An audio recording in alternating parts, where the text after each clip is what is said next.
So this is attorney Zoe Zhang-Louie checking in again with another session about the national interest waivers. So if you recall our last two sessions discussed EB-2. How do you qualify for EB-2?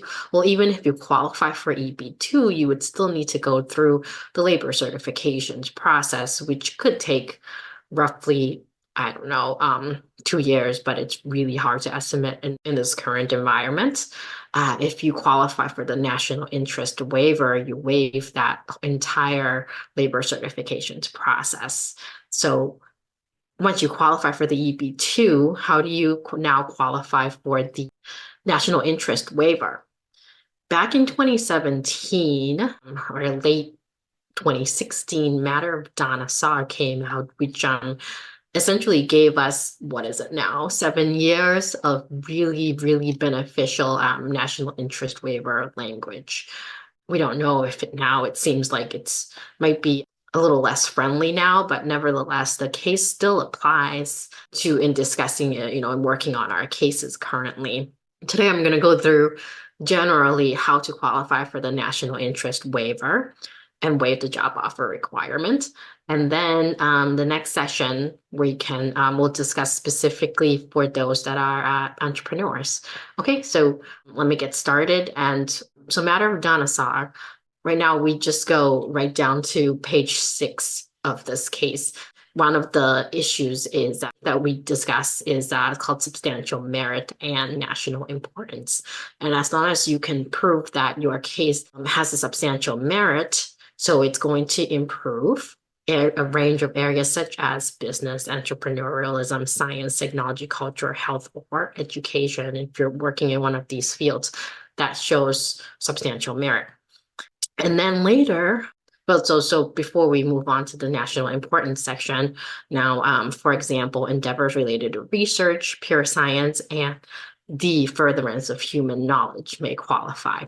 This is so for researchers, right, that are working in, research, improvement of education, it seems like, substantial merit is fairly easy to prove through this, whether or not the potential accomplishments are likely to translate into economic benefits. So it does not have to end in economic benefits in the US. But we try to usually argue usually economic benefits is an easy argument for us to make in our cases for our clients. And then we move on to the national importance section, right? We consider its potential prospective impact. This part is harder for our clients. A lot of requests for evidence is geared towards this.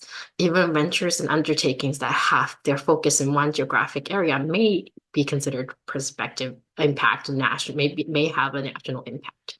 So in this case, your mom and pop stores, your businesses that have one storefront. This is where the entrepreneurs get creative with entrepreneurs that we can discuss in our next session.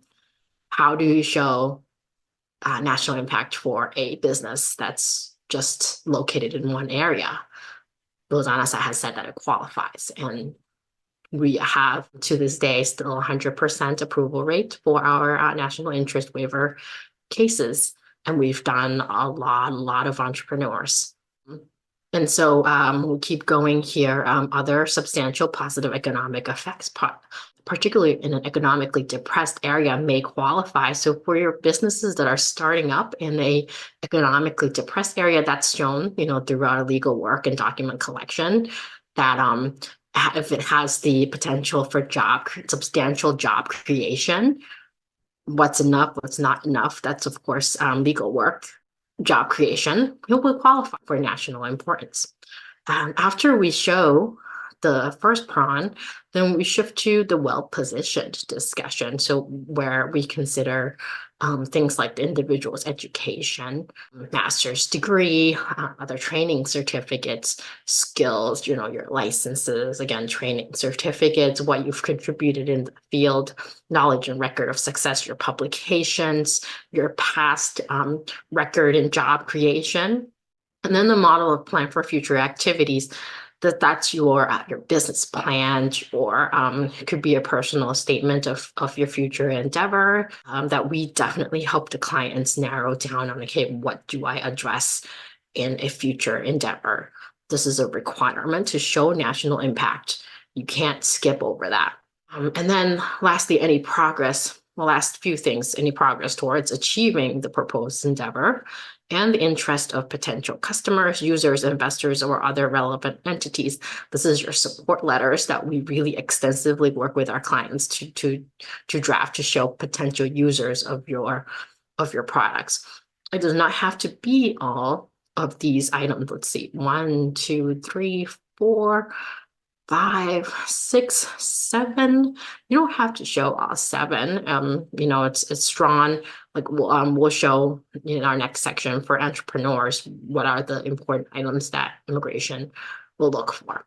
And then the last prong is, on balance, it would be beneficial to the U.S. to waive the requirements of a job offer and therefore of a labor certification.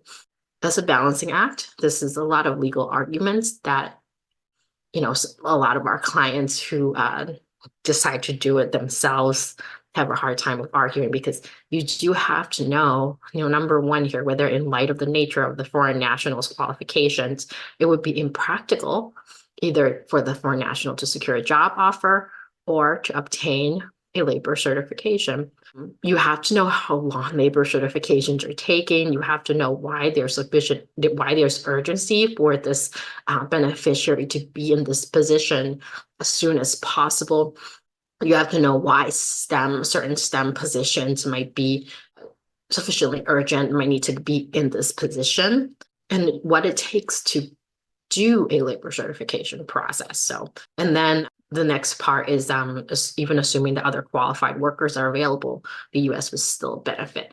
So let's assume that the employer goes through the labor certifications process and we get U.S. workers that apply. Why would this foreign national's contribution still benefit the U.S.? Then this is also a legal argument. So, and then sufficiently urgent, there's a lot of background research that we do to show that, hey, this foreign national's contribution is sufficiently urgent, because every month, every year that the U.S.